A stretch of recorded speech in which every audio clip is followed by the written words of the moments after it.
Hello, my name is Kelsey Mohoff and I'm a student at Western Kentucky University. Today I'm going to talk to you about authentic assessment and how it can be used inside the classroom. What is authentic assessment? Also called performance or authentic performance assessment, it is directly linked to authentic learning. It should be integrated, measuring many facets simultaneously.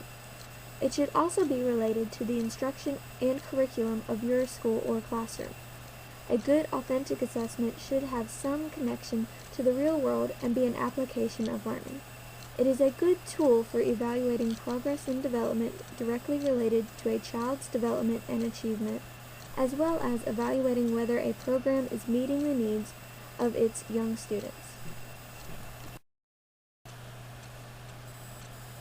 Assessment is authentic when we directly examine student performance on worthy intellectual tasks.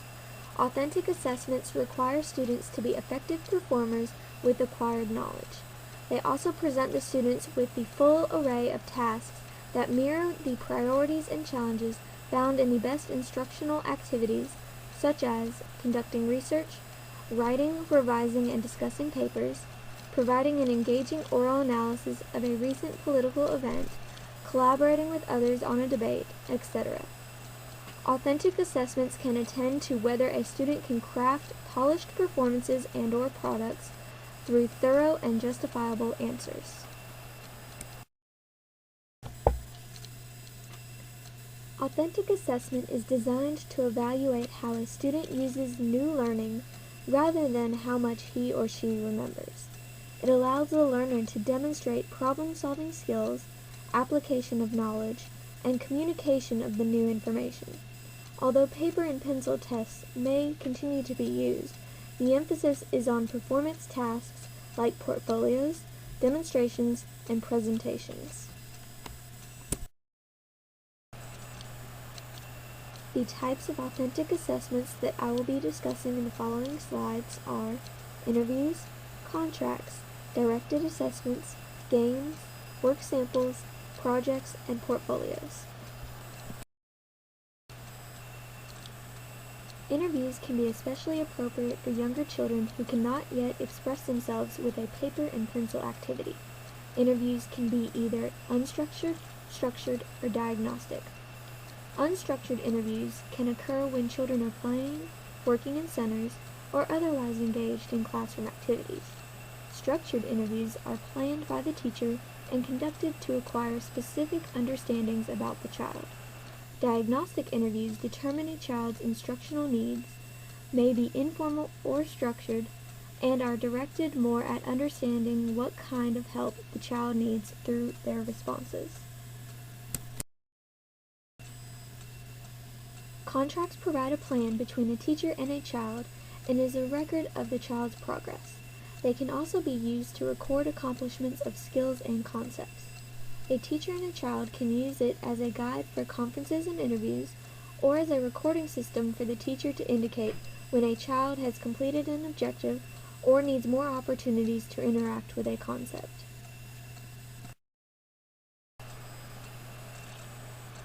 Directed assessments are an extension of teacher-designed assessments. They are similar to interviews, except that a specific task is involved in acquiring the child's understanding, rather than an interview process. The teacher makes a specific assessment or task for the purposes of assessment. Discussion and questioning may be a part of the process, but the child's ability to carry out the assignment is the focus.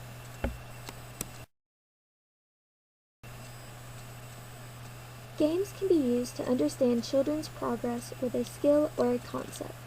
The teacher can use observation to assess the child's abilities and thinking skills.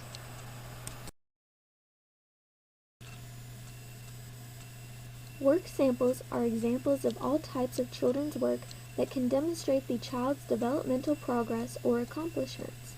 These can include paintings, emergent writings, dictated interpretations of wordless books, book reports, creative writings with illustrations, and visual media such as photographs, videotapes, and tape recordings or audio tapes.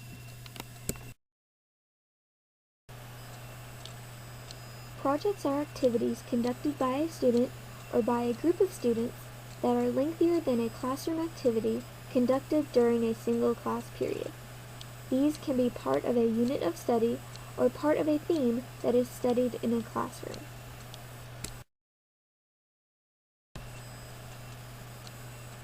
Portfolios are one of the most popular methods of authentic assessments. They are a process or method whereby student performance information can be stored and interpreted.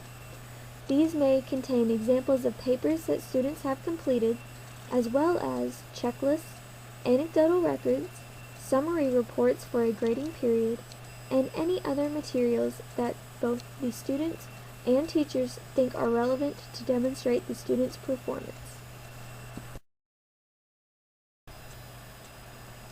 I believe through the use of the types of authentic assessments listed in this slideshow that authentic assessments can provide more real-world experiences for the student's future. All forms of assessment are helpful in the classroom, but I think that authentic assessments let children not only display their knowledge, but apply it to real-life situations. In the previous slides, I explained different types of authentic assessments that you can use in the classroom. It is important to choose the right type of assessment for what is going on in your classroom at that time and what fits in best with your curriculum. Parents need to know about all forms of assessment, like authentic assessment, so that they will be informed and can be knowledgeable in discussions and conferences with their child's teachers. Teachers need to know about all forms of assessment so that they can make an informed decision of which type of assessment is best for his or her classroom. In conclusion, using any type of the authentic assessments listed previously in this slideshow will enable you to see your students' progress and development, as well as if your program or teaching technique is meeting the needs of your students. Authentic assessments document students' progress and change for teachers to see and share with both the students and the students' parents. Although this form of assessment can be very helpful in the classroom, it should not be the only form of assessment that you use.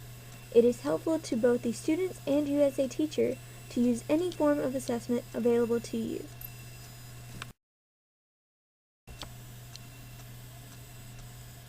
Here is my Works Cited page. It lists any of the books or websites that I looked at or paraphrased from in the making of this slideshow. The URLs to the websites I looked at are listed following the citation for its corresponding website. All the images in this slideshow can be found at yahoo.com under an image search.